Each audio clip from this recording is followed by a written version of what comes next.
इससे पहले मैं शुरू करूं, श्रील प्रभुपाद जी की बहुत सुंदर बात मैंने आज सुनी, मैं शेयर करना चाहता हूं। वो कहते हैं ज्ञान वह नहीं है जो आप जब किताब पढ़ें तब आपको याद आए। एटलीस्ट जो सच्चा मानदंड ज्ञान का है उसके अनुसार।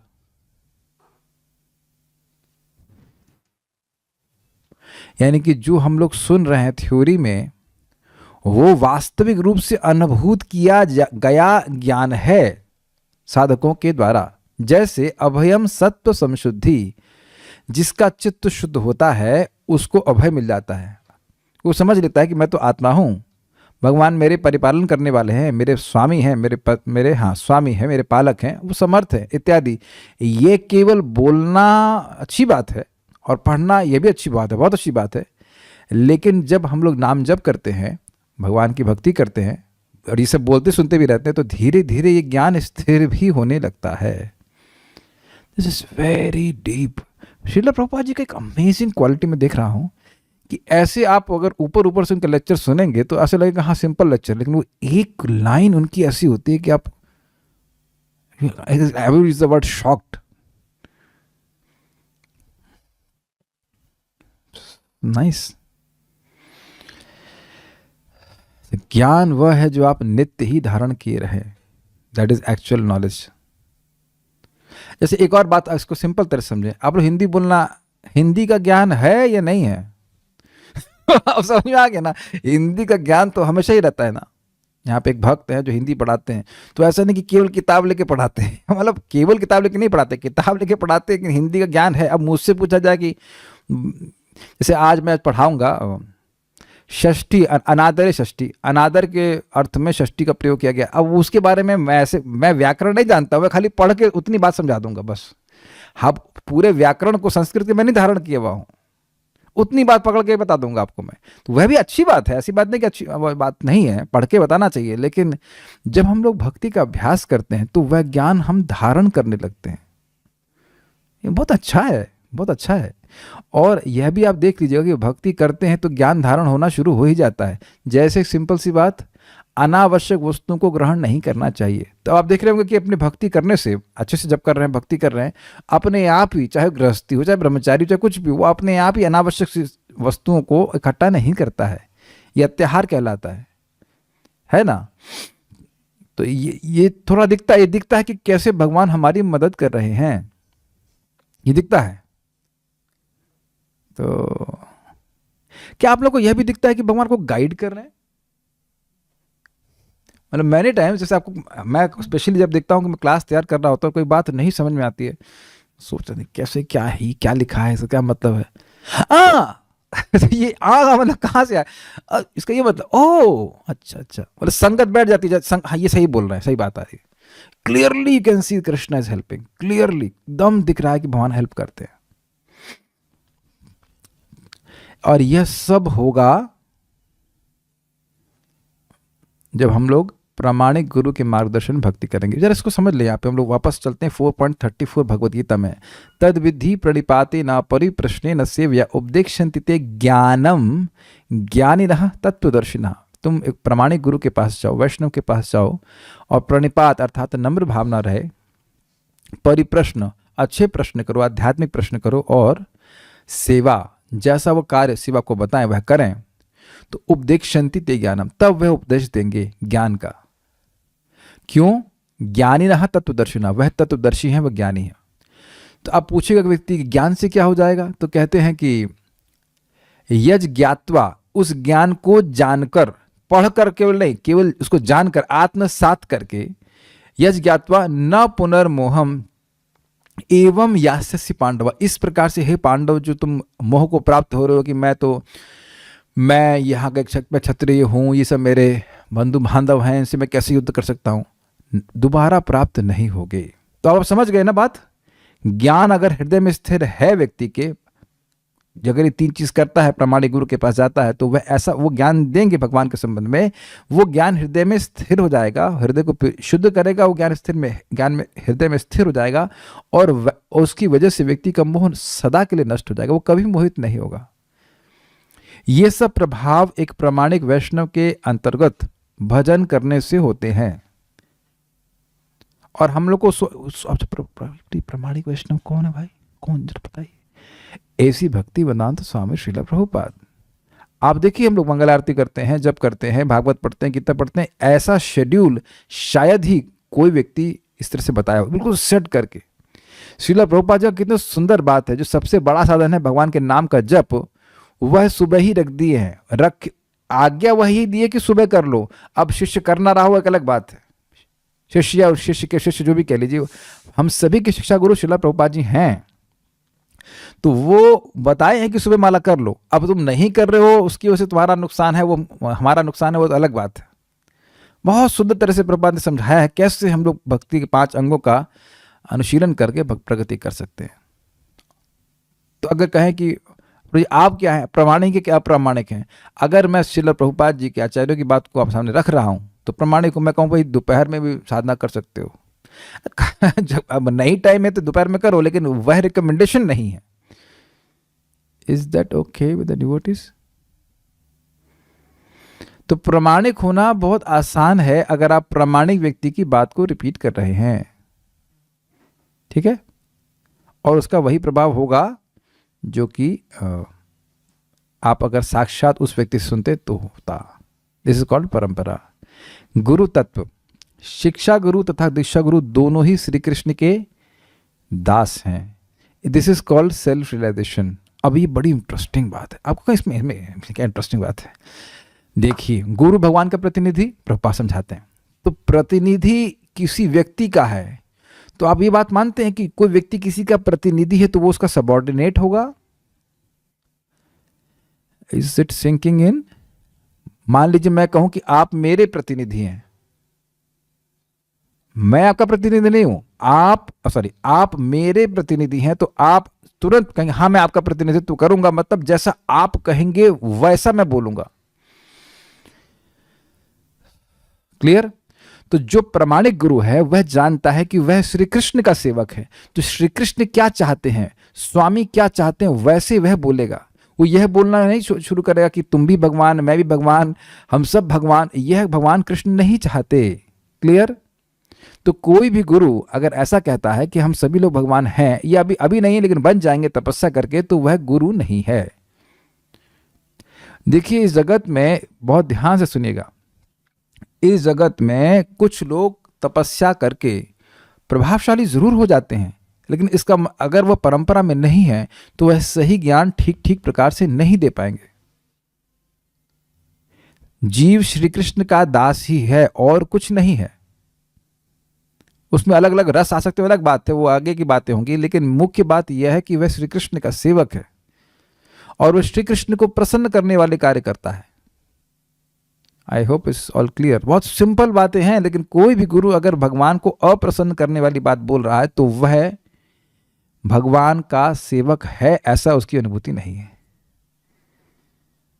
एक सिंपल सी बात समझिए कि भाई कोई पत्नी है तो पतिव्रता पत्नी का निरंतर यही स्मरण चिंतन रहता है कि वह अपने पति को खुश रखे, प्रसन्न करे, या कोई भी सेवक सोचता है ना कि अपने स्वामी को प्रसन्न करे। Is it not simple? क्योंकि वह रियलाइज करता है कि वह सेवक है और इसलिए इसका एकमात्र कर्तव्य स्वामी को संतुष्ट करना है। क्लियर? समझ में आ रहा सबको?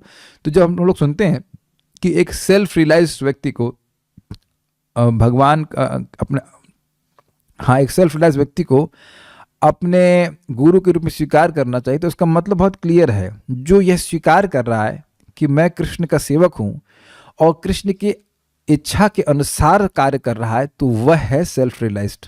भाई बहुत गंभीर बातें हैं, ये आपको बहुत सिंपल लग रही होंगी।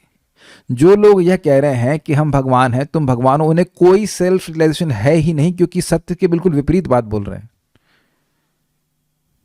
जैसे मैं कहूं आप लोग को रसगुल्ला खिलाऊं फॉर एग्जाम्पल, और मैं कैसा है, कहते नमकीन है, तो क्या रियलाइजेशन हुआ उसको रसगुल्ले का? कुछ भी नहीं, बिल्कुल विपरीत बात बोल रहा है कि नहीं। जो सत्य है कि भगवान श्री कृष्ण नित्य भगवान है और हम लोग नित्य उनके सेवक हैं, यह बात जो स्वीकार कर रहा है वो सही है पथ पे, वो सही पथ पे। आप सब लोग सेल्फ रियलाइज्ड हैं। क्यों? भले उस बात की अनुभूति नहीं हुई है, लेकिन उसके विपरीत नहीं चल रहे हैं। हम भगवान की सेवा करने का प्रयास कर रहे हैं। Is it not?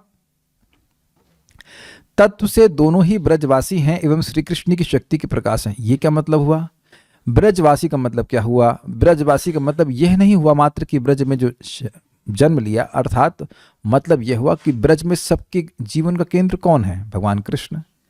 तो बड़ी इंटरेस्टिंग बात है, यद्यपि हमारे गुरु ब्रज में ना भी रहते हों तब भी वह ब्रजवासी ही हैं, क्योंकि वह निरंतर कृष्ण को सुखी करने की ही चेष्टा में लगे रहते हैं, जो कि ब्रज का भाव है। समझ में आ रहा है ना बात? ओके। शिष्यों को चाहिए कि वे अपने गुरुदेव को कभी भी सामान्य जीव न समझें, क्योंकि श्रील गुरुदेव श्री कृष्ण की शक्ति, श्री कृष्ण के प्रिय एवं शिष्य के लिए तो वे उसके नित्य सेव्य हैं। और शिष्य, एक बात समझ लें, शिष्य कभी अपने को गुरु न माने। क्या क्या आपने कहा? शिष्य कभी अपने को गुरु माने ही नहीं। उसके शिष्य भले उसको गुरु माने, लेकिन वह अपने को जैसे ही गुरु माना तो श्रील भक्ति सिद्धांत से ठाकुर जी के अनुसार वो है गुरु, अर्थात गाय, है ना, पशु के जैसा हो गया। This is very interesting. Srila भक्ति सिद्धांत सर ठाकुर जी कहते हैं, हम तो अपने, मतलब वो तो केवल, अब मैं तो बहुत शुद्र हूँ, मैं तो केवल अपने गुरु महाराज की वचनों को दोबारा रिपीट कर रहा हूँ। और यही चीज़ श्रील रूप गोस्वामी जी नेटर ऑफ डिवोशन में, भक्ति स्वामी सिंधु में कहते हैं, वराक रूपो अपि, मैं बहुत निम्न हूँ, रूप गोस्वामी जी कह रहे हैं। फिर भी महाप्रभु की वाणी को प्रचार करने का प्रयास हम कर रहे हैं। ये भावना भक्त की होनी चाहिए, then we will be empowered. ऐसा नहीं कि हम भगवान के बारे में बताएंगे नहीं, और भगवान के बारे में बताएंगे तो लोग सहज रूप से हमें गुरु मानेंगे ही। स्वाभाविक सी बात है, आप किसी को वो बात बता रहे हो जिसको वो बात नहीं पता है, तो वो आपको अपने से श्रेष्ठ मानेगा ही, लेकिन हमको श्रेष्ठ नहीं मान लेना चाहिए अपने आप को। लेकिन बिल्कुल स्पष्ट समझना चाहिए कि जो भी व्यक्ति, ध्यान दीजिएगा, कोई भी व्यक्ति श्री कृष्ण के यश को बोल रहा है तो वह श्री कृष्ण को अतिशय प्रिय है। मैं यहाँ बिल्कुल स्पष्ट समझा रहा हूँ, चाहे उसके क्लास में 2 आदमी आए, चाहे 1 आदमी आए, चाहे 6 आदमी आए, या चाहे कुछ भी आए, जो भी व्यक्ति भगवान के यश को बोल रहा है उत्साह से, भगवान को प्रसन्न करने के लिए, वह अत्यंत सम्माननीय है। अरे जो इसके मुख से केवल एक नाम बोला गया, उसको वह सम्माननीय है, उसका ब्रह्मा जी सम्मान करते हैं। क्षमा कीजिए, गलत बोल गया, जो नाम बोला नहीं, जो नाम बोलने की इच्छा कर रहा है उसका ब्रह्मा जी सम्मान करते हैं। तो फिर अब जो व्यक्ति नाम का प्रचार कर रहा है, वो कितना कर रही है, उसका कितना सम्मान किया जाना चाहिए? Is that all okay? सब अपनी क्षमता के अनुसार कर रहे हैं, क्योंकि किसी क्लास में 2 आदमी आते हैं, किसी में 4 आदमी आते हैं, इससे कोई मतलब नहीं है। उसका इंटेंशन भगवान का यश विस्तार करने का है।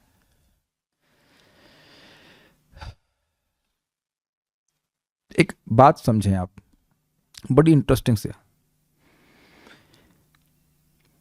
जज होता है ना, जज को आप समान इंसान मानते हैं, प्राइम मिनिस्टर को समान इंसान मानते हैं। अच्छा, तो इंसान से ज्यादा क्या है वो? प्राइम मिनिस्टर या जज, हाई कोर्ट का जज या कुछ भी है, वह इंसान से अधिक कुछ है। उपाधि की बात नहीं मैं कह रहा हूं, है तो इनके देवता है है तो इंसान ही ना, लेकिन योग्यता के अनुसार उनका सम्मान किया था। अब तो मैं समझ रहा हूं इससे अधिक मैं समझा नहीं सकता। अगर अभी यहां प्राइम मिनिस्टर आ जाएंगे तो हम लोग को बैठ नहीं सकते यहां पे। Is it not? अपमान होगा प्राइम मिनिस्टर की? नहीं, प्राइम मिनिस्टर का या इवन चीफ मिनिस्टर का, जो भी है, इवन डीएम भी यहां पे आ जाए तो मैं भी यहां बैठा नहीं रहूंगा।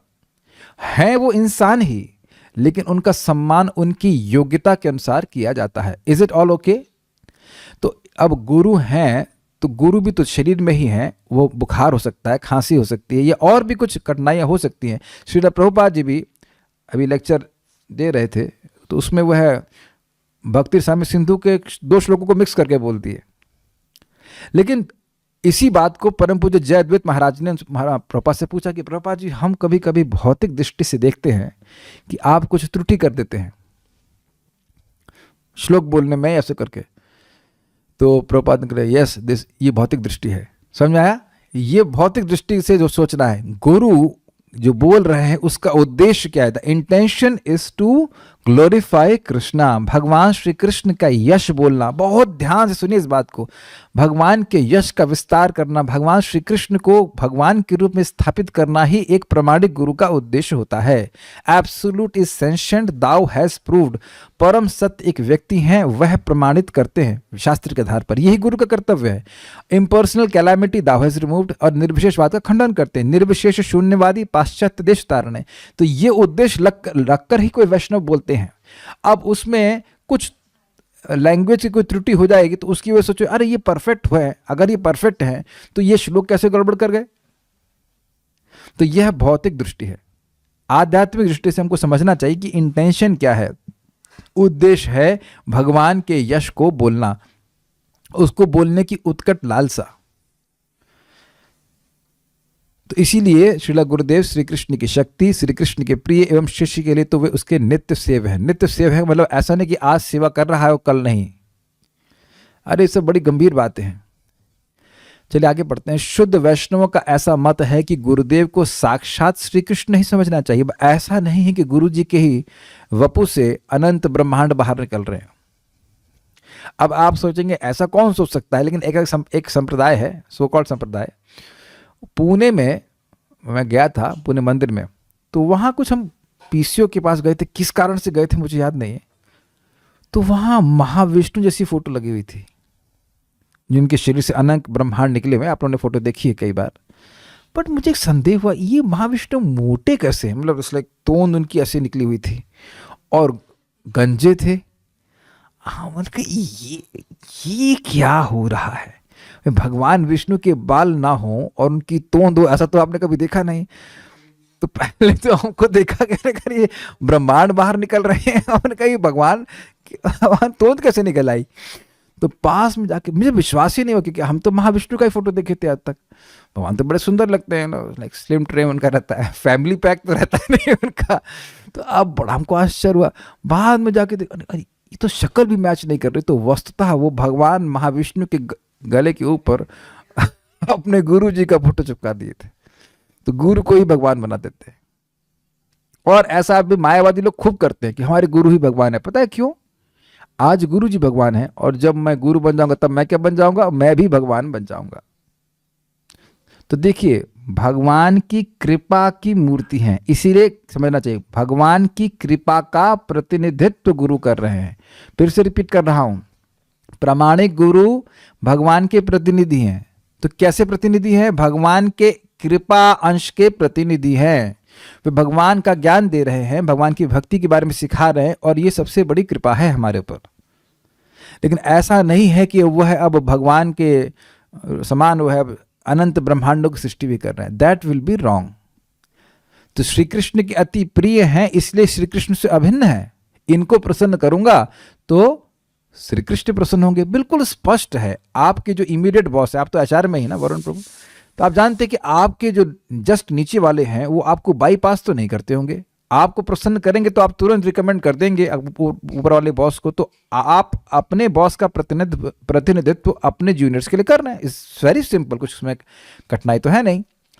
तो जो इमीडिएट व्यक्ति है उसको संतुष्ट कर लेते हैं तो व्यक्ति ऊपर के बॉसेस को भी संतुष्ट कर लेता है, और परम बॉस को भी इसी प्रकार से संतुष्ट कर लेता है। दिस इज कॉल्ड परंपरा। और आप ये विचार कीजिए, ये बहुत ईजी है, ये बहुत ईजी है। आप समझ रहे हैं मेरी बात? वो बहुत ईजी है, क्योंकि डांट भी जरूरी होती है। एक बार मैंने पूछा था मुकुंद दत्त प्रभु को, तो कहे देखो भगवान कृष्ण को संतुष्ट कर, दैवी शक्ति माता जी बता रही थी, क्योंकि गुरु की क्या आवश्यकता है। हम अपने हिसाब से सेवा करेंगे तो जो हम अपराध भी कर रहे होंगे उसके लिए कभी भगवान डांटेंगे तो है नहीं। आप नमक तेज कीजिए या कुछ भी कीजिए, या कुछ भी गड़बड़ कर रहे हैं, झूठे हाथ से कुछ भी खाना बना रहे हैं, कुछ गलती कर रहे हैं, तो डांट तो कोई टीचर या कोई आपका जो सुपीरियर है वही डांटेगा ना। भगवान कभी आके आपको डांट लगाए, ए मंगल आरती के लिए क्यों नहीं उठ रहा है, ए भागवत क्यों नहीं पढ़ रहा है, या ए जप में क्यों सो रहा है, कभी भगवान डांटने वाले नहीं है। तो हम कभी सुधरने वाले भी नहीं है। सबको डांट पड़ती है, समझ सोचिएगा, सबको डांट पड़ती है। कभी कभी तो हम लोग सोचते नहीं कि गलती क्या हुई, फिर भी डांट पड़ जाती है। मुझे याद है कि परम पूज्य वृंदावन चंद महाराज को हम बड़ी सिंसियरली पूछे, महाराज जी ये समझ नहीं आया कि ये शरद ऋतु में सारे जल के आगार कैसे मतलब जो है ठीक हो जाते हैं। तो हाँ, आप शुभ कृष्ण बस बस यही नहीं समझ पाए हैं कि शरद ऋतु में जल का जलाशय कैसे सही हो जाता है, बाकी सब मालूम कर लिया। अब महाराज मजाक बना दिए। अब स्टूडेंट्स हमारे भी थे वहीं पे, तो कोई बुरा तो नहीं मान रहा है, हम बड़ी सिंसियरली पूछे कि ऐसा कैसे होता है, लेकिन महाराज मजाक बना दिए। हमको याद है कई बार महाराज से कभी प्रश्न करते हैं ऐसे व्यक्तिगत, तो एक बार महाराज बोला, तो गधाराम पब्लिक में नहीं बोला लेकिन एकदम, गधाराम तुम ये श्लोक ध्यान से नहीं सुनता है, और उसमें बड़ा मजा आता है। महाराज डांटते तो बहुत मजा आता है। अरे यह तो खैर नहीं बेस। तो हम देख रहे हैं कि कई बार आप सिंसियरली भी प्रश्न करेंगे, डांट पड़ जाती है।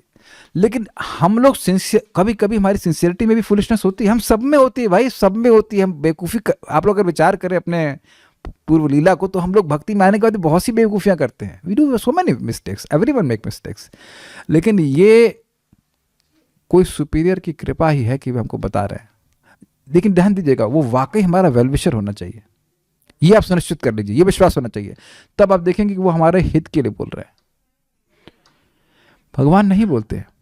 तो ये शुद्ध वैष्णव, हम कहाँ से बात चलेगी। हाँ, हम ये सब बात कर रहे थे कि ये गुरु जो है वो भगवान की कृपा का प्रतिनिधित्व है, क्योंकि हम सुधरेंगे, शुद्ध होंगे, तब भगवान की सेवा के योग्य बनेंगे। Is it okay? ये एक उद्देश्य होता है, और कोई उद्देश्य गुरु का नहीं होता है।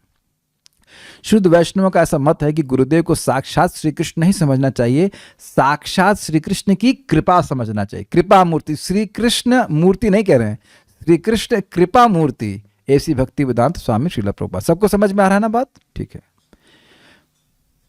जैसे आप सुनते ही हैं, रोज गाते भी होंगे, संसार दावा नललीढ़ लोका त्राणाय कारुण्य घन घनत्वम प्राप्तस्य कल्याण गुरुणार्णवस्य वंदे गुरु श्री चरणारविंदम। तो कृष्ण जो है वो समुद्र के समान है और गुरु बादल के समान है। तो बादल सागर का जल लेके आता है, वो सागर के जलचर जीव नहीं बरसा देता है। जो कुछ भी बादल सागर में है वो सब कुछ बादल नहीं लेके आता है, बादल केवल जल लेके आता है, जो यहाँ की संसार दावन है, जो वन की अग्नि, उसको बुझा देता है, वो और किसी तरह से नहीं बुझेगी। Is it okay?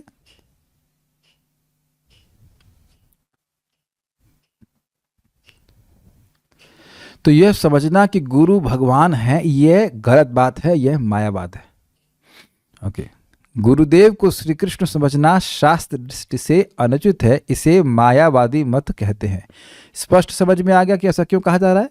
ठीक है, जरा बताइए मरुण प्रभु, आपका ही हम एक उपलक्षण से सैंपल टेस्ट ले लेते हैं। अगर आप समझ रहे हैं तो बाकी लोग भी समझ रहे हैं।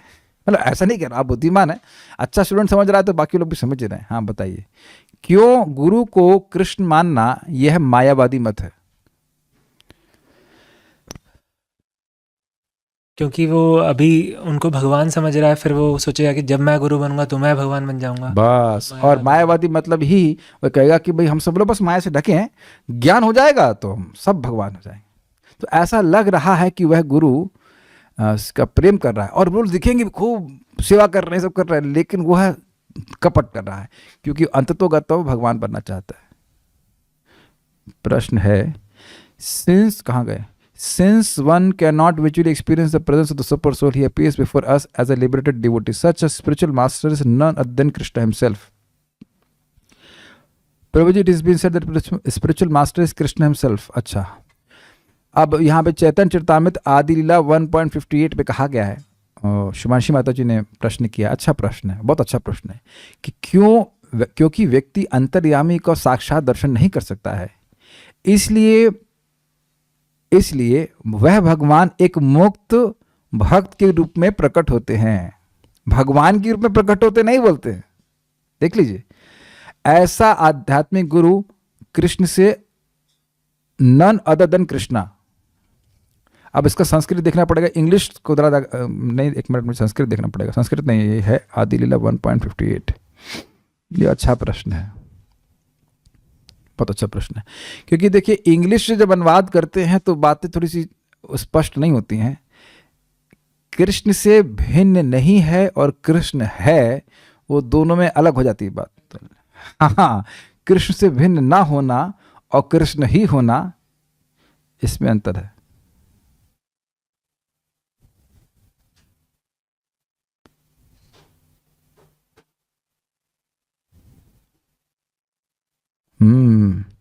जीव साक्षात नहीं ताते गुरु चैत्य रूपे शिक्षा गुरु होया कृष्ण महंत स्वरूपे। तो इसमें लिखा है शिक्षा गुरु होया, कृष्ण महंत के रूप में शिक्षा गुरु हो जाते हैं। तो कुछ समझ में आना चाहिए कि जो शिक्षा गुरु है वह भजन करके भगवान की, इसको जरा आप इस श्लोक को जो पोस्ट किए सबको पोस्ट कर देंगे तो अच्छा रहेगा। Please post it to everyone. जीव साक्षात नहीं ताते गुरु चैत्य रूपे।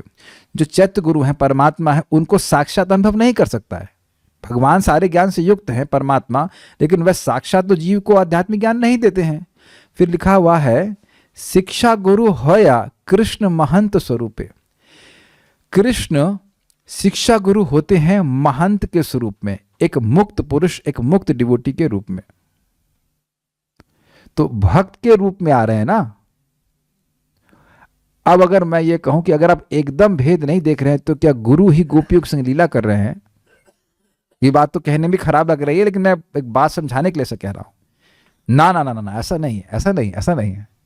गुरु तो सदा कृष्ण के सेवक हैं। तो वह कृष्ण की क्या सेवा कर रहे हैं? कृष्ण के विषय में प्रमाणिक ज्ञान वह शिष्य को समझा रहे हैं। इस कृष्ण ही गुरु के रूप में है, लेकिन गुरु कृष्ण नहीं है। अचिंत्य भेदा भेद तो समझ में आ रहा है कि नहीं आ रहा है? गुरु कृष्ण की शक्ति है, गुरु शक्तिमान नहीं है।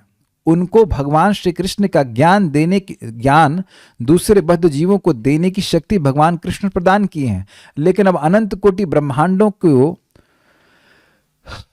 को सृष्टि करने की शक्ति वह गुरु को प्रदान नहीं की है, किसकी आवश्यकता भी नहीं है। क्या ये सब लोग बात समझ पा रहे हैं? लेकिन एकदम स्पष्ट समझना चाहिए, गुरु को प्रसन्न करने से हम कृष्ण को प्रसन्न करते हैं। और बड़ा सिंपल है। अब प्रश्न को, अच्छा गुरु जी को से प्रसन्न करें? अच्छा गुरु जी क्या कर रहे हैं? अपने मन से, अपनी वाणी से और अपने शरीर से भगवान की सेवा कर रहे हैं। अच्छा वो हमसे क्या चाहते हैं? अपने मन से, अपनी वाणी से और अपने शरीर से हम कृष्ण की ही सेवा करें। That's as it is, simple, कोई कॉम्प्लिकेटेड नहीं। किसी भी वैष्णव को संतुष्ट करने के ये सिंपल तरीके हैं। अपनी वाणी से, अपने शरीर से और अपने मन से हम भगवान की सेवा करें। अच्छा एक और तरीके से समझा देता हूं। 3 S कहे जाते हैं, साधना, सेवा और संग। साधना अच्छी रखिए, जो सेवा आपके घर है। अब आप मान लीजिए गृहस्थ हैं, मतलब कोई माता जी हैं तो घर में भोजन बना रहे हैं भगवान के लिए, अलग अलग सेवा है, तो सेवा को आप समझ ही रहे हैं। और संग, भक्तों के संग, अच्छे से संगत करिए, श्रवण कीर्तन करें, अच्छे से आचरण करें। तो इसके द्वारा कोई भी भक्त प्रसन्न हो जाता है। जरा इस बात को डाइजेस्ट कीजिए कि ये सब चीज़ें डाइजेस्ट करने वाली हैं। क्या पहली बात समझ में आई? मान लीजिए, जब सभी भक्त, चलो समझिए, आप अगर किसी एक व्यक्ति को भी गाइड कर रहे हो तो आप उसकी साधना से प्रसन्न होंगे कि नहीं होंगे?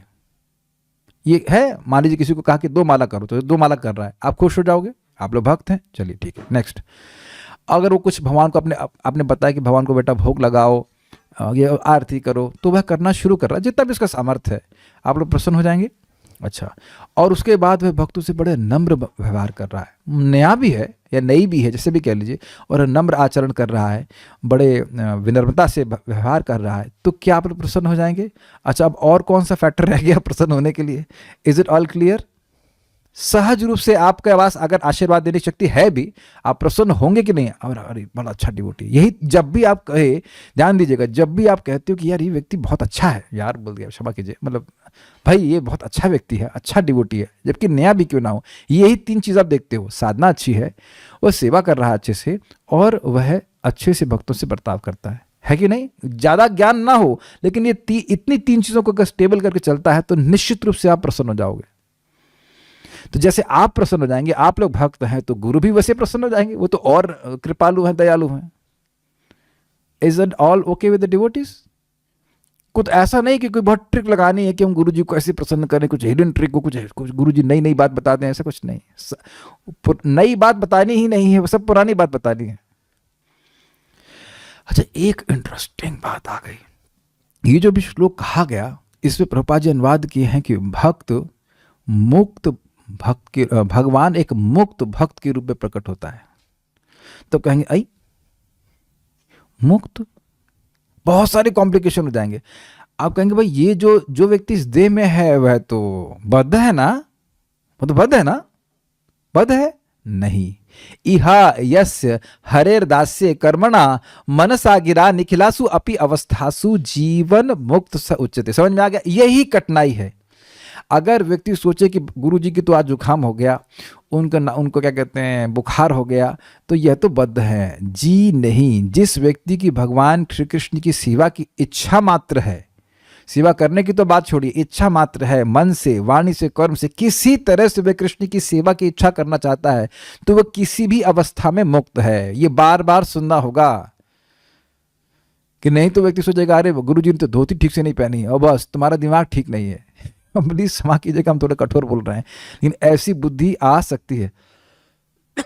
जैसे ही हम सोच रहे हैं कि भाई ये तो मर्त हैं, मरने वाले मरणशील जीव हैं, तो बस उनकी बात क्या सुनना, फिर व्यक्ति गड़बड़ हो जाएगा। फिर सोचेगा गुरुजी हमारे कपाल पर क्यों चढ़ रहे हैं, इत्यादि इत्यादि। तो ये सब बातें हैं।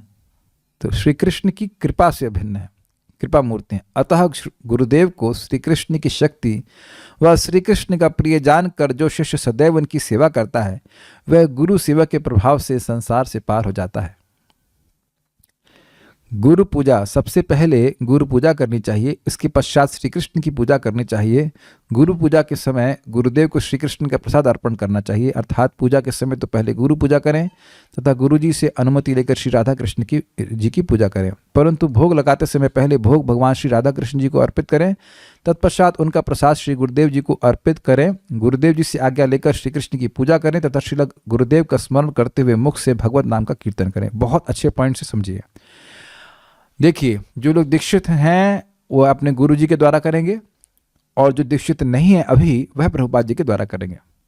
आप लोग के ऑल्टर में गुरु परंपरा होती है। जब आप भोग लगाएंगे तो मन में आपको यह सोचना है, ये धारणा करनी है कि मैं श्रीला प्रभुपाद जी के हाथ में दे रहा हूँ। या आपने अगर किन्हीं गुरु महाराज के आश्रित हो गए हैं, आगे दीक्षा लेने वाले हैं, तो उनका फोटो भी रख सकते हैं।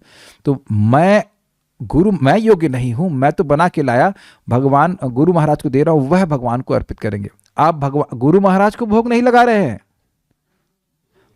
गुरु को दे रहे हैं, वह अपने गुरु महाराज को देंगे, फिर अपने गुरु महाराज को देंगे। ऐसे करके राधा रानी के हाथ में पहुंचेगा और कृष्ण के पास पहुंच जाएगा। और जो राधा रानी देती है वो कृष्ण कहते हैं ये तो बहुत अच्छा है, यद्यपि समझ ही रहे हैं आप, हम लोग की कुकिंग समझ ही रहे हैं क्या कहा जा सकता है। कहाँ राधा रानी कुकिंग करती हैं और कहाँ हम लोग वट एवर वी आर। और इंग्रेडिएंट्स भी बहुत अच्छे नहीं हमारे पास, कलयुग के पेस्टिसाइड्स वाले, लेकिन फिर भी राधा रानी दे रही तो कृष्ण स्वीकार कर ले। This is the benefit of परंपरा। ये सब कुछ क्लियर समझ में आ रहा है? क्या मान्यता है? क्षमा कीजिएगा, मान्यता नहीं, मेडिटेशन या ध्यान किस प्रकार से करना चाहिए। और यद्यपि लोग भूल जाते हैं इस बात को, लेकिन यह भी करना होता है। अगर कर सके तो बहुत अच्छा होगा, बहुत ही अच्छा होगा कि जब भोग अर्पण हो गया तो फिर गुरु महाराज को, परंपरा में सब भक्तों को ऐसे हल्का सा इंडिकेट करके आप लोग स्वीकार करें, and then you accept it, तो उनका प्रसाद हो जाता है। ये चीज़ बहुत मिस हो जाती है, क्योंकि जनरली समय कम रहता है। अरे भोग लगा रहा, खींचो भैया, जिसको पाना हो पा लो। ये शॉर्टकट तो हर जगह हम करते हैं, लेकिन अब सुन रहे हैं तो हम लोग इम्प्रूव कर सकते हैं। मैं भी देखिए, सही बताऊं तो मैं भी भूल जाता हूँ ये बात, गुरु महाराज को देना है देते समय याद रहता है गुरु महाराज को दे रहे हैं, लेकिन जब निकालने वाली बात होती है तो भूल जाते हैं। अब मैं तो ये कह रहा हूँ कि भगवान जानते होंगे, आज्ञा जीव है, गुरु महाराज भी जानते होंगे, स्वीकार कर लेते होंगे, फिर दे देते होंगे, हम मान रहे हैं, लेकिन मैं भी ये गलती कर जाता हूँ, तो मैं भी इंप्रूव करूंगा। I will try to improve upon this.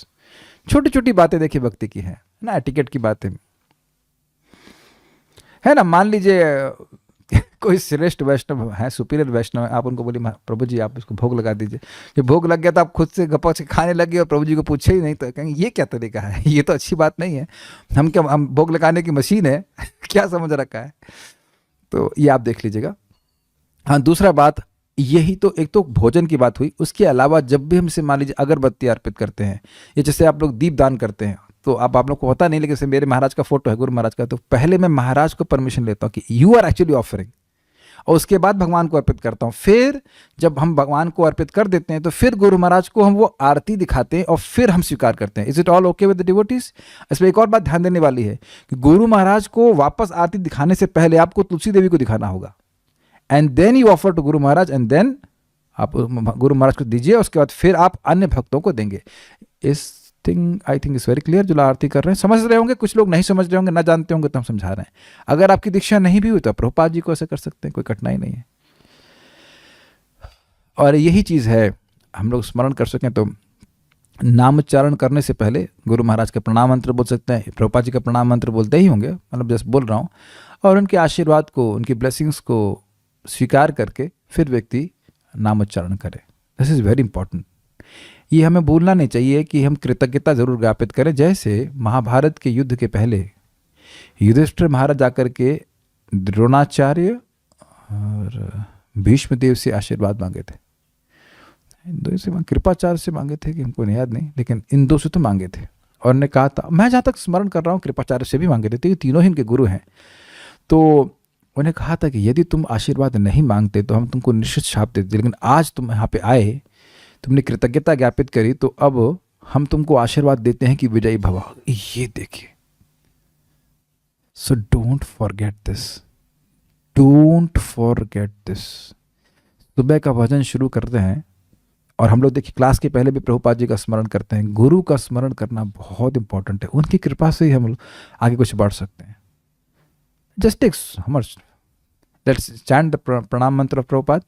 नमो विष्णुपादाय कृष्ण पृष्ठाय भूतले श्रीमति भक्ति वेदांत स्वामी निति नामिने नमस्ते सारस्वती देवे गौरवाणी प्रचारिणे निर्विशेष शून्यवादी पाश्चात्य देश तारिणे। 10 सेकेंड्स, बस उस 10 सेकंड में बहुत बड़ा आशीर्वाद प्राप्त हो गया।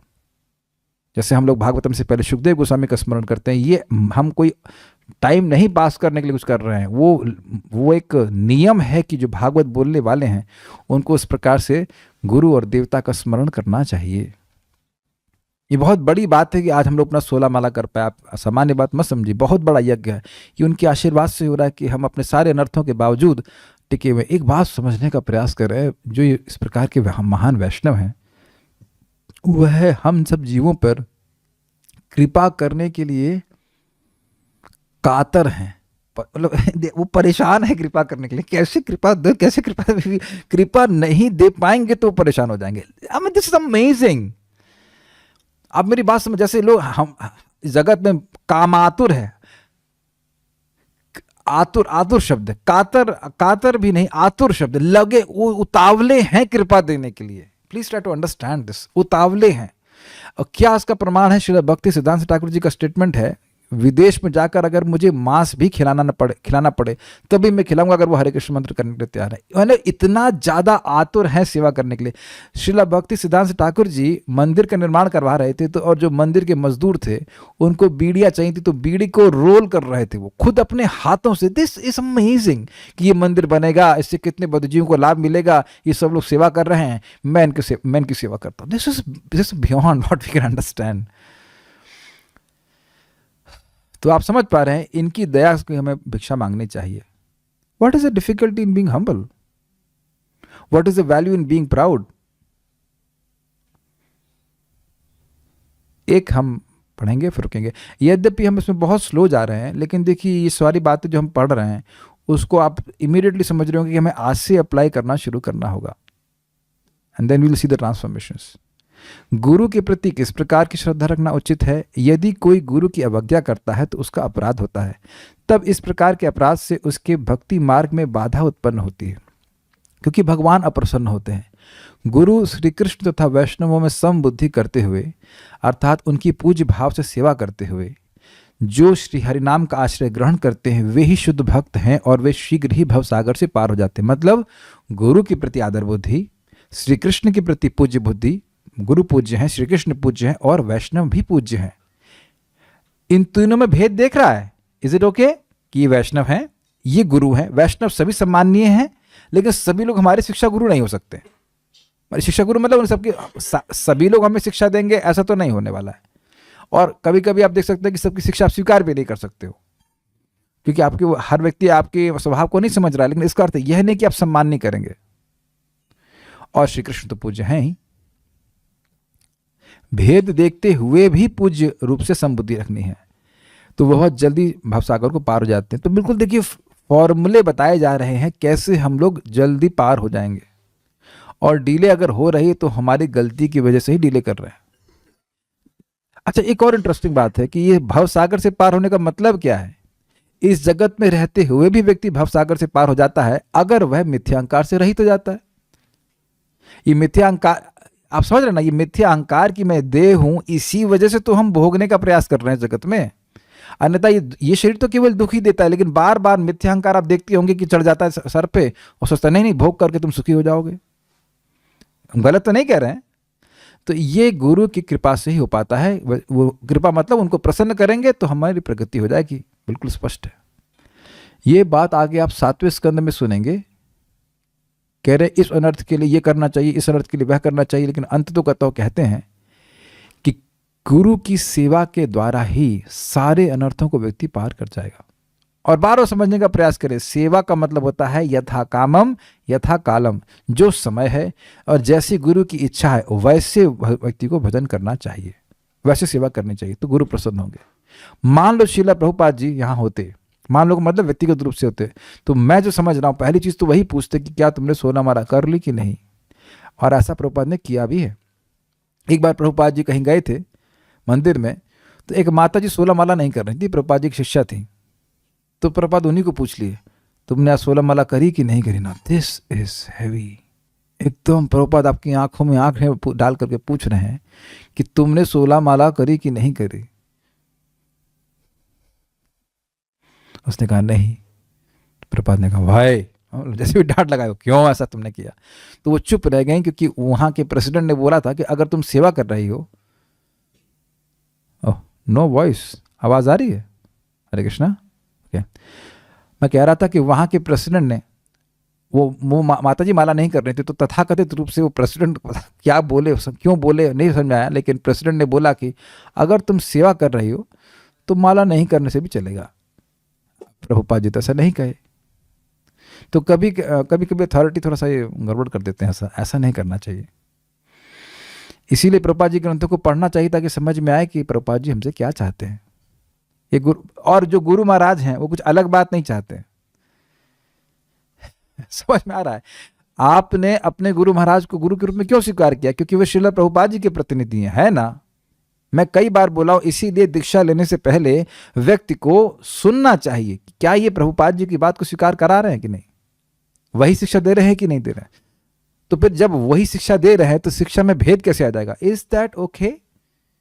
मैं एक बात को और तरह से समझाता हूं। मेन वैद्य है, वो बोला है कि गेहूं बाजरे की रोटी खाओ। फॉर एग्जाम्पल, मैं कोई ऐसे कुछ बात नहीं बोल रहा हूं, गेहूं जौ की रोटी खाओ, चलो। तो जो छोटा असिस्टेंट है वो कहे नहीं गेहूं जौ की नहीं खाओ, गेहूं चने की खाओ। तो अब तो आप हो जाएंगे ना भ्रमित। अरे वैद्य जी तो, मुख्य वैद्य जी तो ये कह रहे हैं और आप ऐसा कुछ कह रहे हो। तो ऐसा नहीं होना चाहिए। तो प्रभुपाद जी ने नहीं कहा था कि तुम सेवा कर रहे हो तो तुम माला नहीं करोगे। ओके, तो मैं ऐसा बात क्यों कह रहा हूं? प्रभुपाद जी ने पहली बात क्या बोली? The first instruction of the spiritual master is to chant 16 rounds.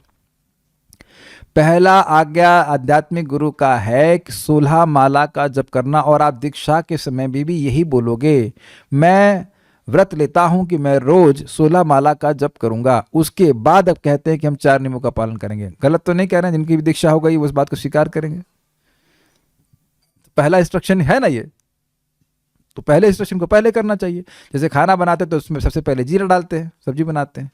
ऐसा तो नहीं सब खाना पक गया उसके बाद जीरा डाल रहे हैं, तब तो जीरा कच्चा रह जाएगा।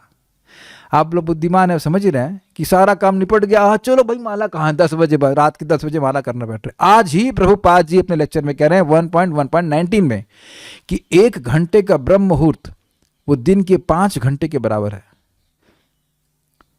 यद्यपि देखिए भक्त लोग जो लेट उठते हैं तो उनको प्रोत्साहन देने के लिए बोल देता हूँ, वो बात सत्य है कि हाँ भाई आप कभी भी नाम उच्चारण कीजिए, लाभ है, ठीक है। लेकिन हमारी जो चेतना सुबह की होती है वैसी चेतना दिन में नहीं हो पाती है, ये भी तो है ना।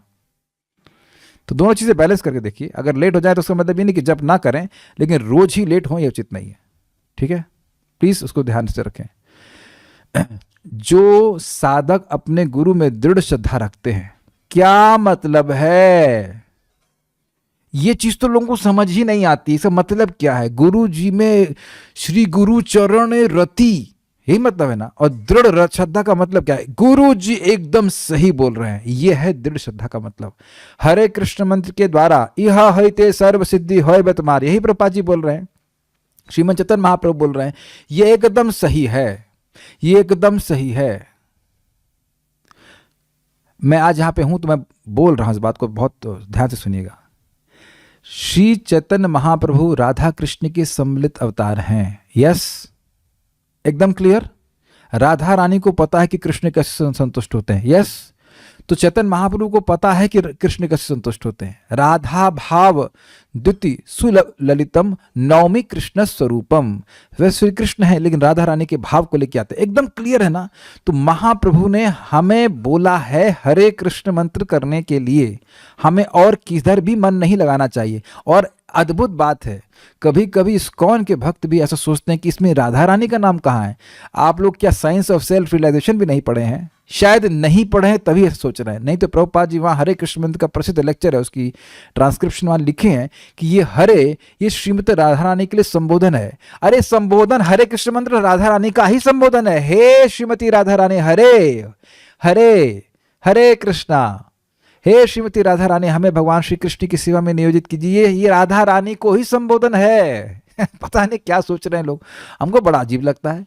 राधा रानी को ही संबोधन है, अगर एक दृष्टि से कहें तो राधा रानी को ही संबोधन है कि वह हमें कृष्ण की सेवा में नियोजित कीजिए। तो अब नियोजित करें तो वो और कहीं और किसी मंत्र को स्वीकार कर रहे हैं, इसका मतलब वो समझे ही नहीं कि महाप्रभु क्या चाहते हैं। महाप्रभु तो भगवान है ना भाई, उनसे तो बड़ा कोई व्यक्ति नहीं ना, हो ही नहीं सकता ना। चैतन्य चैतामृत के अनुसार इसे बातें बिल्कुल स्पष्ट समझ में आनी चाहिए। ब्रह्मा जी हैं, ब्रह्मा जी से बड़ा तो कोई साधु यहाँ पे जगत में हो नहीं सकता, वह भी कह रहे हैं हरे कृष्ण मंत्र। नारद जी भी यही कह रहे हैं।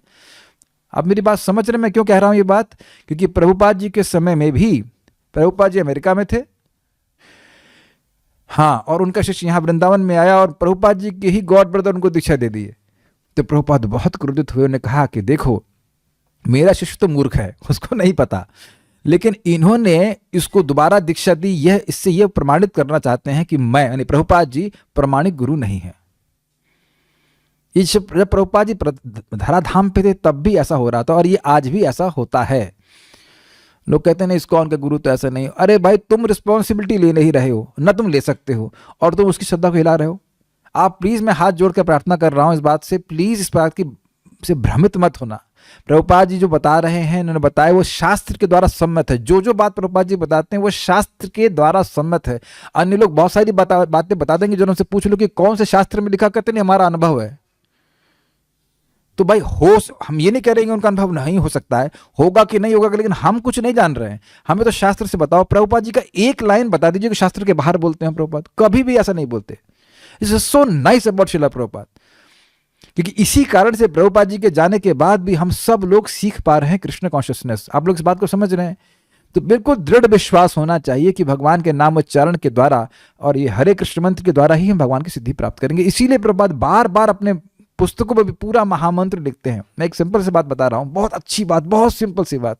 लखनऊ में मैं किसी को गीता दे के आया, बहुत पुरानी बात है, 2008 या 10 की होगी। नंबर दे दी उसको, तो बाद में कॉल किया, कहा देखिए ये हम 8वां अध्याय गीता का पढ़े, हम समझ गए कि जीवन का परम लक्ष्य ये हरे कृष्ण मंत्र के द्वारा प्राप्त हो सकता है। मुझे ना अंतकाले च मामे पढ़ लिए होंगे उसमें। तो हमने कहा देखो प्रभुपाद जी की पुस्तकों में शक्ति कि एक व्यक्ति जो बिल्कुल सड़क छाप कर सड़क पे चल रहा है, वह भी पढ़ के उसको श्रद्धा होगा कि नहीं हरे कृष्ण मंत्र के द्वारा ही हमें सिद्धि प्राप्त हो जाएगी। This is Prabhupada potency. तो बिल्कुल विश्वास होना चाहिए कि हम ये हरे कृष्ण मंत्र करके निश्चित रूप से भगवान के पास चले जाएंगे। Is that okay? ये है गुरु की बात में दृढ़ श्रद्धा। मतलब ये वो सदवैद्य हैं, वो हमारी बीमारी को जानते हैं और वो हमको बिल्कुल सही बात बता रहे हैं, उसके अनुसार ही मुझे चलना है। Is that all okay? इसे कहते हैं दृढ़ श्रद्धा, और कोई तरीका नहीं दृढ़ श्रद्धा का मतलब। और सिंपल सी अंडरस्टैंडिंग रखिए, वे जो साधक अपने गुरु में दृढ़ श्रद्धा रखते हैं वे हरिनाम के प्रभाव से श्री कृष्ण प्रेम रूपी महाधन को प्राप्त कर लेते हैं। यही बता रहा था, समझा रहा था आपको। मैं एक बात बस समझाऊंगा फिर रुक जाऊंगा। हम लोग इस मतलब शास्त्र को ही शुरुआत से सुन रहे हैं और उसमें पहला बोला गया था कि जो यह विश्वास रखता है, सिद्ध नहीं हुआ है, साधक है, लेकिन उसका यह विश्वास है कि भगवान के नाम के द्वारा मुझे सारी सिद्धि मिल जाएगी, वो सर्वश्रेष्ठ साधक है। ये क्लियर हो गया? तो प्रभुपाद जी ऐसे तो सिद्ध व्यक्ति हैं प्रभुपाद तो सिद्ध व्यक्ति हैं, और उनके भी जो शिष्य हैं वह भी इस प्रकार से सिद्ध हुए हैं भगवान का नाम उच्चारण करके। तो वो जो हमको वो ऑलरेडी हाईएस्ट लेवल पे हैं, तो ये विश्वास, ये पूज्य भावना होनी चाहिए कि ये लोग बिल्कुल सही कह रहे हैं। तो अब अगर उनमें श्रद्धा हुई तो उनकी बात में श्रद्धा होगी कि भगवान के नाम के द्वारा हम पूर्ण सिद्धि प्राप्त कर लेंगे। जैसे प्रभुपाद जी अपने लेक्चर में तात्पर्य में लिखते हैं, सिंपल एज सिंपल, गौर निताई का फोटो सामने रख करके, कोई और साधन करने की जरूरत नहीं, गौर निताई का फोटो सामने रख करके आप जाप करेंगे, उससे सारी सिद्धि मिल जाएगी, सारी सिद्धि मिल जाएगी। मैं दिखाऊंगा चैतन्य चरितामृत में आपको, जो हम लोग पढ़ेंगे वहां पर तात्पर्य में एकदम स्पष्ट प्रभुपाद जी कह रहे हैं। या प्रभुपाद जी वो स्पष्ट बोलते हैं, वो तुलसी जी के सामने बैठ करके जप करना ये अत्यंत आध्यात्मिक शक्ति को देने वाला है, और मानव जीवन में इसको मौके को चूकना नहीं चाहिए। तो अब ये प्रभुपाद अपने मन से नहीं कह रहे हैं, हरिदास ठाकुर जी ने कहा, ठीक, नारद जी ने मृगारी को कहा, ठीक, चेतन महाप्रभु चेतन भागवत में स्पष्ट लिखा है कि वह तुलसी जी को सामने रख करके ही जप करते थे। Is that all okay? तो हम लोग को तो कुछ पता नहीं तुलसी जी महाराज कौन है क्या है, तो हमारी श्रद्धा इन भक्तों के ऊपर है, भगवान के ऊपर है, और उनकी बात को स्वीकार करते तो हम भी इमीडिएटली हाई हो जाते हैं। क्यों? क्योंकि हमारे विश्वास आ जाता है कि नहीं, हम सिद्ध नहीं हैं, लेकिन भगवान के नाम से और उसमें भी हरे कृष्ण मंत्र के द्वारा हमें परम सिद्धि प्राप्त हो जाएगी। और जब ऐसा विश्वास होगा, श्रद्धा होगा, तो क्या होगा? करेंगे। जब करेंगे तो यहाँ पे लिखा है आपके सामने, भगवान भव सागर से व्यक्ति पार होकर के भगवान की प्राप्ति करेगा। लेकिन जो गुरु में ही श्रद्धा नहीं रख रहा है कि सही बोल रहे हैं कि नहीं बोल रहे हैं, तो वो करेगा ही नहीं। Is it okay? वो हजार तरह की चीजें करेगा, लेकिन वो जो प्रभुपाद जो सिंपल बातें बोल रहे हैं वो नहीं करेगा। मैं एक बात और कहना चाहूंगा, प्रभुपाद जी अपने तात्पर्य में लिखते हैं चैतन्य चरितामृत में, और आपको केवल याद दिला रहा हूँ, बोल तो पहले भी चुका हूँ, कि हमें यह देखकर खेद है, प्रभुपाद जी से बोल रहे हैं, हमें यह देखकर खेद है कि हमारे कुछ शिष्य कुछ अस्टियर बुक्स, ऐसी पुस्तकें लाते हैं जिसमें कुछ विशेष तपस्याएं लिखी हैं, ये मत खाओ वो मत करो, लेकिन हमें यह खेद है देख करके कि वह अपने 16 माला का जप भी पूरा नहीं कर पाते हैं। तो यानी ये समस्या 74-75 जब भी प्रभुपाद उस तात्पर्य को लिखे हैं तब से चली आ रही है कि लोग नाम उच्चारण नहीं कर पा रहे हैं पूरा, और उसका एकमात्र कारण है कि वह सुबह पूरा नहीं करते। अरे आप नाम उच्चारण की बात छोड़िए, हमने सोचा, हमने कहा 30 सूर्य नमस्कार करेंगे, ये करें 3-4 दिन किए, सुबह हो गया, कल सोचे अरे चलो शाम कर लेंगे, खत्म, शाम को भोजन आ गया, आप कौन करेगा? तो आप समझ रहे हैं कि सूर्य नमस्कार तो बॉडी बिल्डिंग के लिए है ना, मतलब शरीर के लिए है, शरीर के लिए भी हम कोई कार्य रोज नहीं कर पाएंगे अगर आप सुबह ना करें तो वो सहमत है इस बात से? तो आप कहेंगे प्रभु जी कि आप नई बात क्यों नहीं बताते, आप एक ही बात बार बार क्यों बोलते हैं कि सुबह जब कर लो, सुबह जब कर लो, सुबह? तो इतनी मेहनत किए तब तो जाकर लोग सुधरे हैं क्यों भाई, मानते कि नहीं मानते? एक ही बात हम बार बार बोल रहे हैं, बार बार प्रतिदिन, शायद सुबह शाम डोज दे जा रहा है कि आप सुबह माला कर लीजिए, सुबह माला कर लीजिए। बिकॉज यह होते सर्व सिद्धि होबे तुम्हार, यह होते, ये इतना तो सबको याद हो गया ना, यह होते सर्व सिद्धि होबे तुम्हार। मैं आज इस पर बहुत मनन कर रहा था, मैं कुछ बातें और बड़ी मजेदार बोलूंगा। मैं सोचा यह होते सर्व सिद्धि होबे तुम्हार मतलब हर प्रकार की सिद्धि है ना, मतलब गोलोक का प्रेम भी है ना, या नहीं? किसी के पास विरोध करने की क्षमता है ये कि गोलोक का प्रेम नहीं मिलेगा? जब भी मिले लेकिन मिलेगा। हम उससे कम से नहीं भैया वो वैकुंठ नहीं ना, ना नहीं ले रहे, वैकुंठ नहीं चाहिए, गोलोक का प्रेम चाहिए। गोलोकेरा प्रेम धना हरि नाम संकीर्तन।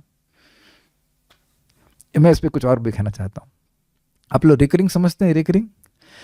रिकरिंग में क्या होता है, दुकान वाले एक साथ पैसा नहीं दे सकते, वो रोज 20 रुपये 30 रुपये का हिसाब बना लेते हैं कि 20-30 रुपये 50 रुपये हम जमा करेंगे, लेकिन आगे जाकर वो बड़ा पैसा इकट्ठा हो जाता है। ऐसे ही आप लोग भले ही सोचें कि हम एक दिन तो बहुत माला नहीं कर पाएंगे, रोज 4 माला 8 माला 10 माला रोज माला या 16 माला करते रहें, तो वो आगे जाके बहुत बड़ा फल इकट्ठा करने वाला है। एक बात और समझें इसके ऊपर, गेहूं की जब बुवाई होती है तो किलो, प्रभु आप किए हैं, मान लीजिए 1 एकड़ है क्षेत्र, तो उसमें कितना, या 1 बीघा है तो उसमें कितना किलो गेहूं बोए? 20 किलो, और उसमें से निकले कितने? मोटा मोटी 10 क्विंटल, मतलब 10 गुणा 100, 1 टन, 10 क्विंटल हुआ ना, 1 क्विंटल 100 किलो होता है ना, तो 1 क्विंटल 100 किलो, तो 10 इंटू 100, एक मान लीजिए, ऐसे मान लीजिए 1 टन, तो आप बो रहे हैं 20 किलो और मिल रहा है 1 टन, तब आप कोई कहे ये 20 किलो बहुत ज़्यादा है, हमसे नहीं होता, हमसे 20 किलो नहीं दिया जाएगा, तो अब उसको कंजूस कहेंगे कि नहीं? कुछ समझ रहे ना बात, कुछ समझ रहे राजकुमार प्रभु? तो यहाँ लग रहा है कि 16 माला बहुत ज़्यादा है भाई, बहुत ज़्यादा है, अरे नहीं हो रहा ये, लेकिन इसको बीज मंत्र ही कहा जाता है भाइयों। बीज, इसीलिए मैं उदाहरण दे रहा हूँ, बीज मंत्र ही कहा जाता है। और बीज मतलब वो बीज बीज के रूप में नहीं रहेगा, बहुत बड़ी चीज का वह है विस्तार करने वाला। मेरी बात समझ रहे हैं? वो टनों टन कृष्ण प्रेम देने वाला है। कृष्ण प्रेम के फल का ये बीज है। आप समझ में आया बात? और कितने फल निकलेंगे उसका कोई अंदाज नहीं है। तो इसलिए खूब उत्साह से करना चाहिए। एक बात मैं और कह रहा था, बड़ा इंटरेस्टिंग आज रिफ्लेक्शन था, मैं तो चकित हो गया भाई क्या बोल रहे हैं। आप ये जानते हैं कि हरिदास ठाकुर जी ने लखा हीरा का उद्धार किया था, जानते हैं, लेकिन यह भी जानते होंगे कि उस समय तक महाप्रभु का आविर्भाव नहीं हुआ था। उस समय हरिदास ठाकुर जी यंग थे, युवा थे, और महाप्रभु के आविर्भाव के समय वह काफी मतलब काफी वृद्ध थे। ऐसे नहीं इन द सेंस बुढ़े नहीं थे, लेकिन काफी उम्र थी उनकी।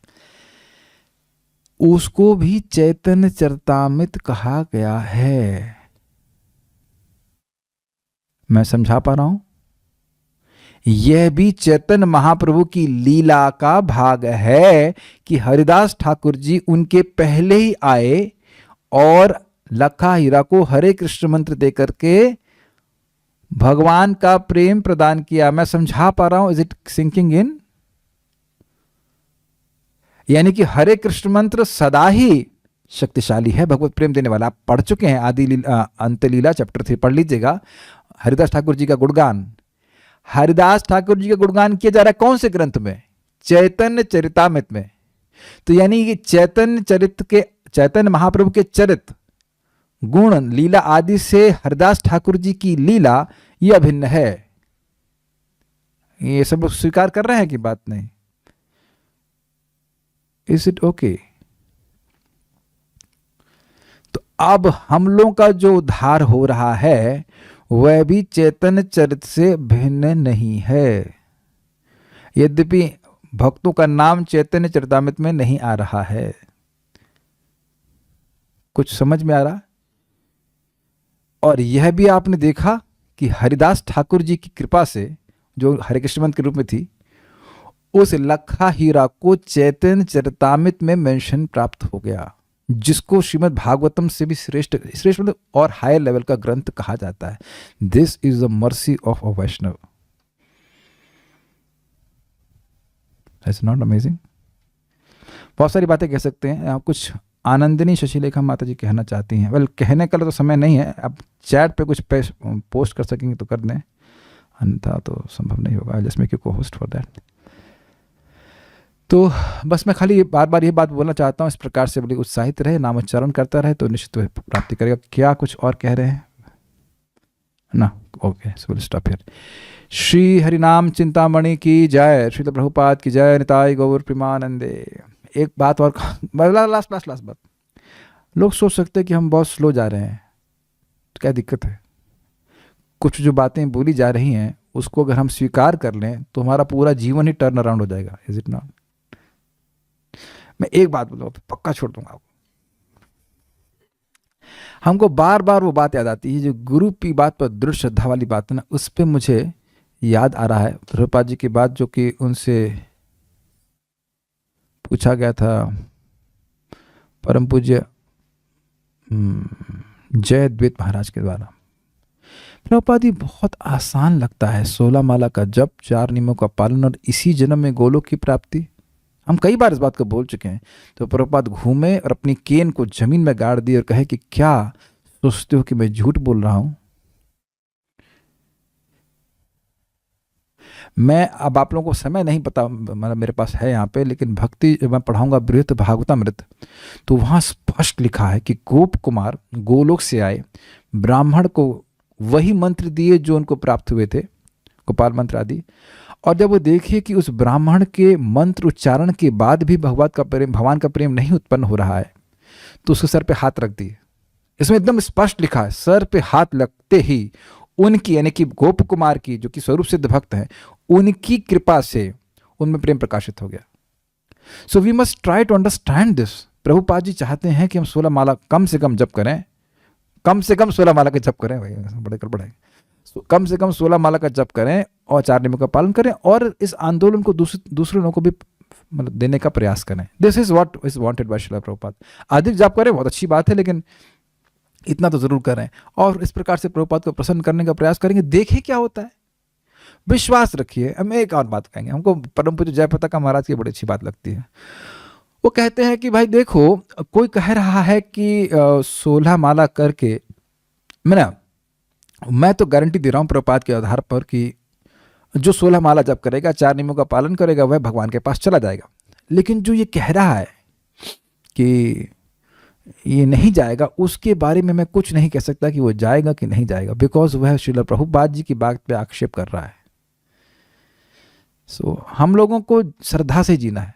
हम सभी लोग श्रद्धा से जी ही रहे। We are all living by faith only, by some respective faith. So let us live by this faith in this life. Okay, I have to stop now. Shrila Prabhupada की जय। निताई गौर प्रेमानंदे।